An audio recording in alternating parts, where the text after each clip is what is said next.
Assalamualaikum teman-teman semua. Perkenalkan, kami dari kelompok 11 Prodi Manajemen dari Universitas Pamulang. Di sini kami akan menjelaskan tentang mengelola komunikasi massa melalui iklan, promosi, penjualan, acara khusus, dan hubungan masyarakat. Sebelum kita masuk ke materinya, kita perkenalan dulu yuk. Ada siapa aja sih di kelompok 11?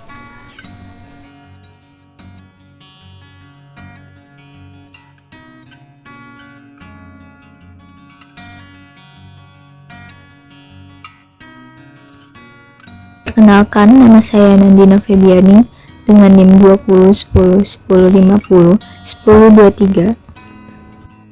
Dan perkenalkan, nama saya Nuha Nur Tahirah dengan NIM 20 10 10 504 551. Dan saya Nur Aini dengan NIM 20 10 10 50 10 75.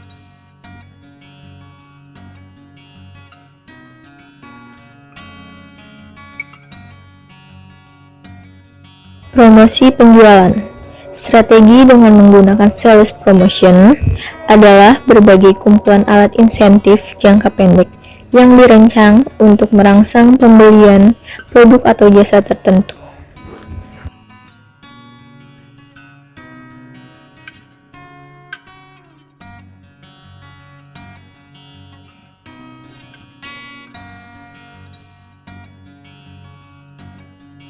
Tujuan. Alat promosi yang digunakan dalam penjualan berbeda-beda dari segi tujuan tertentunya. Sejumlah manfaat promosi penjualan mengalir ke produsen dan konsumen.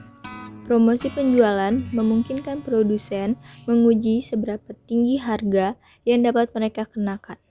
Karena mereka selalu dapat melakukan diskon, beberapa perusahaan menggunakan promosi untuk menarik pelanggan baru dan membangun kesadaran konsumen. Keputusan-keputusan utama. Langkah-langkah yang dilakukan dalam promosi. 1. Menentukan tujuan. Beberapa tujuan promosi menginformasikan produk baru, mengajak konsumen untuk membeli, mengingatkan produk yang sudah ada, meyakinkan konsumen akan pilihannya. 2. Menetapkan alat promosi yang tepat. Perencanaan promosi harus memperhitungkan siapa pasar sasaran, apa tujuan promosi, bagaimana kondisi persaingan, berapa kebutuhan anggaran. 3. Pengembangan program promosi. Pemasar membuat suatu konsep kampanye total untuk ditayangkan di beberapa media sekaligus. 4. Proses pengujian, implementasi, pengendalian, dan evaluasi program. Untuk mengetahui efisien atau tidaknya suatu metode promosi, maka terlebih dahulu diadakan pengujian terhadap metode tersebut. Sedangkan evaluasi produsen dapat digunakan 3 metode: data penjualan, survei konsumen, dan eksperimen.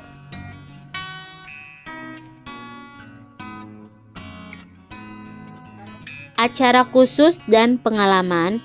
Tujuan acara khusus. Tujuan perusahaan melakukan acara khusus dengan melakukan sponsorship adalah: pertama, dalam upaya identifikasi pasar sasaran. Kedua, dalam upaya mengingatkan konsumen akan perusahaan atau produk. Ketiga, dalam upaya menciptakan atau menanamkan persepsi konsumen tentang asosiasi citra merek. Keempat, dalam upaya meningkatkan dimensi citra perusahaan. Kelima, dalam upaya menciptakan pengalaman dan membangkitkan perasaan. Keenam, dalam upaya menyampaikan komitmen pada komunitas atau pada isu sosial. Ketujuh, dalam upaya menghibur klien utama atau karyawan. Kedelapan, dalam upaya identifikasi peluang perdagangan atau promosi.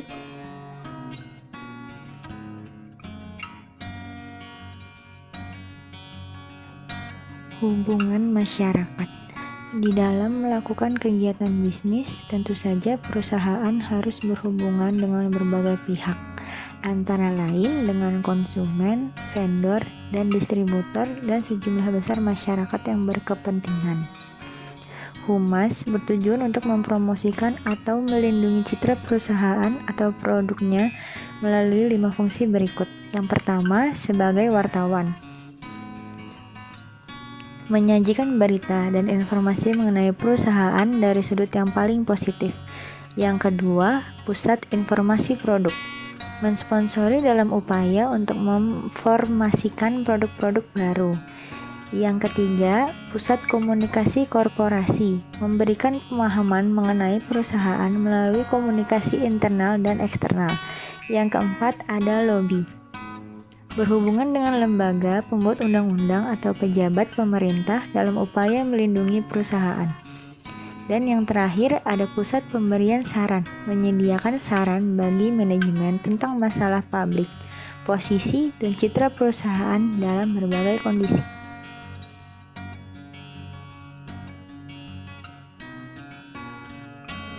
Hubungan masyarakat pemasaran atau biasa disebut MPR atau Marketing Public Relation berperan penting dalam tugas-tugas berikut. Yang pertama, membantu dalam pengenalan produk-produk baru. Yang kedua, memantapkan posisi produk yang sudah matang. Yang ketiga, meningkatkan minat konsumen terhadap kategori produk. Yang keempat, mempengaruhi kelompok sasaran tertentu. Yang kelima, membantu pembelaan produk yang menghadapi masalah publik. Dan yang keenam, berperan dalam membangun citra perusahaan.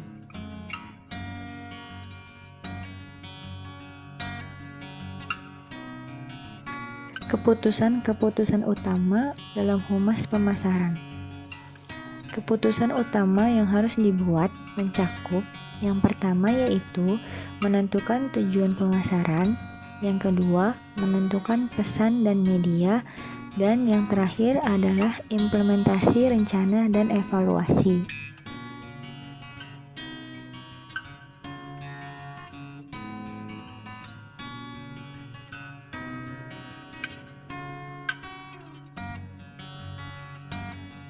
Terima kasih sudah menyimak dan memperhatikan materi dari kelompok kami. Jika ada pertanyaan atau ada saran, kritik, dan masukan, bisa langsung komen di bawah ya. Terima kasih. See you next time teman-teman. Assalamualaikum warahmatullahi wabarakatuh.